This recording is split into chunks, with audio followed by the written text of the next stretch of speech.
vast there's the vast 60s. There's a lot going on.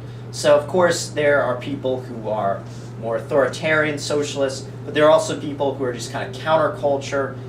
They're against domination. They're for bottom-up, organic solutions. And Murray Rothbard originally was kind of very hopeful about this. He saw the student movement as something that's kind of decentralist and all that.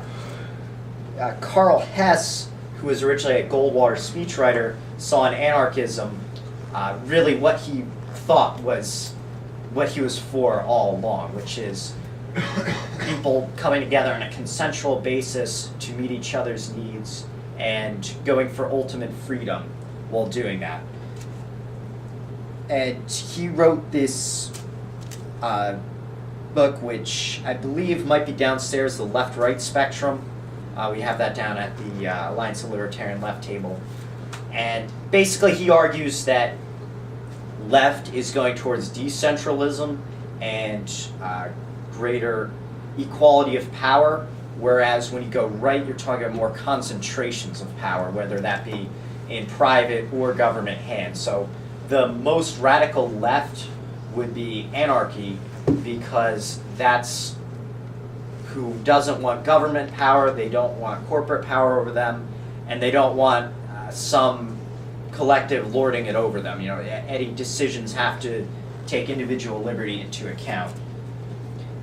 Samuel Konkin, who I know some people here are big fans of, he kind of took this left idea as the decentralists versus people who are going for trying to get liberty through influencing the establishment. He had this idea, the counterculture was not against culture, they were against the establishment culture.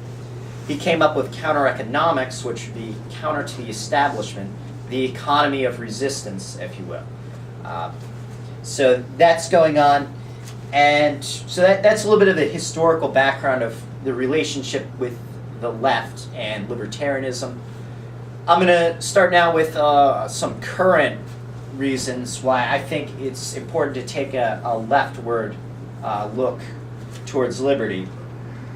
There's philosophical consistency isn't just for the sake of saying, hey, I'm more consistent than you, look how cool I am, look how awesome I am at philosophy. There's strategic value to this because it really clarifies your actions. If you're thinking well, you're going to be acting better, I think. So there's this idea in the left, there's liberation and empowerment of people, various oppressed groups.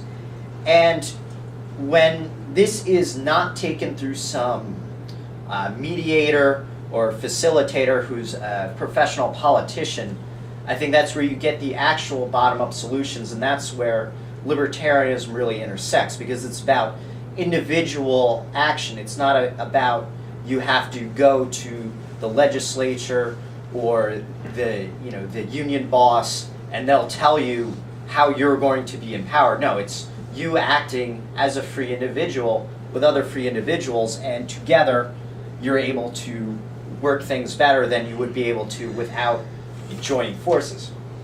So that's a big reason there.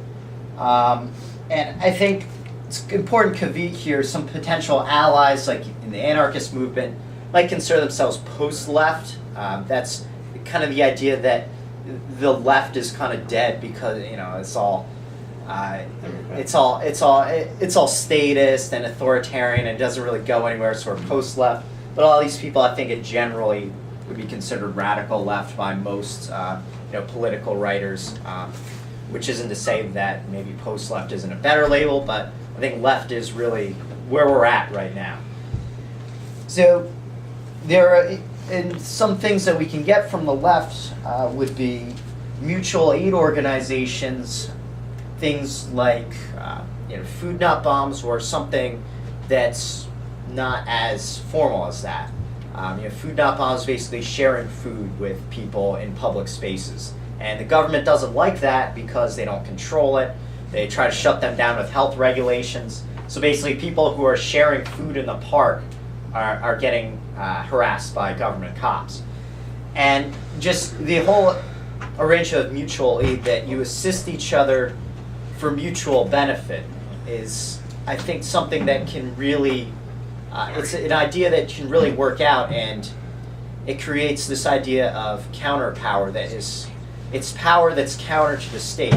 We might want to say that we're against power, but really, I mean, when you're wearing a gun, that's power. People aren't able to oppress you as easily because you have this power, which is the same as, I think, what solidarity with other people is. It's power, but it's power to be used not against individuals, but to help them advance their liberty better. So then there's also this idea of bottom-up organization that you have from the radical left. It's certainly, when we're talking about the radical left, the anti-authoritarian left, we're not talking about Obama. We're not talking about the idiots who give out Trotskyist flyers or anything like that. We're talking about people who are actually advocating for the poor or whatever. They're trying to get bottom-up solutions. You see it in a little bit as one aspect of the student movement. Certainly there are a lot of other things in there that aren't as good. But that's something of value that I think the left has, which is what Konkin was going for with this whole idea that you're not going to get the free market by petitioning the government. You're not going to get it by running candidates. You're going to get it by building outside of where authority can. So it's kind of this bottom-up organization building freedom. And I just want to, as an aside, one radical left's idea that I find interesting, which some people think is just weird, is situationism.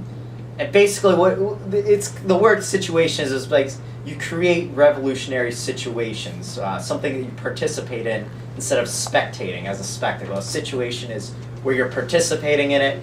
You get it enables self-realization through the throwing off of restraint, through self-organization, radical spontaneity, all this stuff. But I think this idea that you create a situation or a space of autonomy, a space of rebellion, a revolutionary environment that kind of influences people to act more freely, I think is something of value.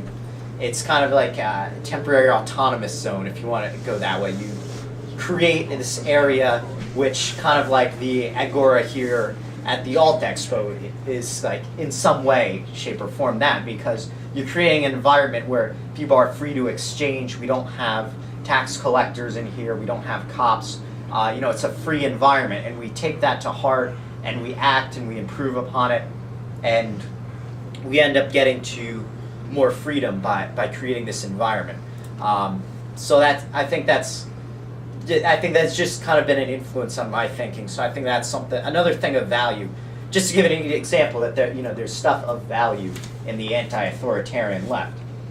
And finally, why I think left is good is that when you have this attitude of libertarians are neither left nor right, I think that's leaving a gap, because left and right, regardless of how they are presented today, they're often presented as different types of authoritarians. But when you get rid of that kind of cultural orientation, you're leaving a gap that someone can just declare as the plumb line is here. Anybody who is left of this is a deviationist, but their plumb line is in cultural conservatism or things of that nature, where it's not politically bad, it's not politically wrong, but when you're trying to create a culture that's kind of restrictive of people's freedom, I think that is really on the same grounds as, it's something that we should oppose, but differently than we would oppose political authority, because once again, it's restricting the individual's freedom to act, and it's not based on another's liberty, but based on another's preference of how things should be. So that's a little bit of the current reason why I think left is valuable for libertarians. I'm going to talk a little bit about conservatism, why we shouldn't go right and all.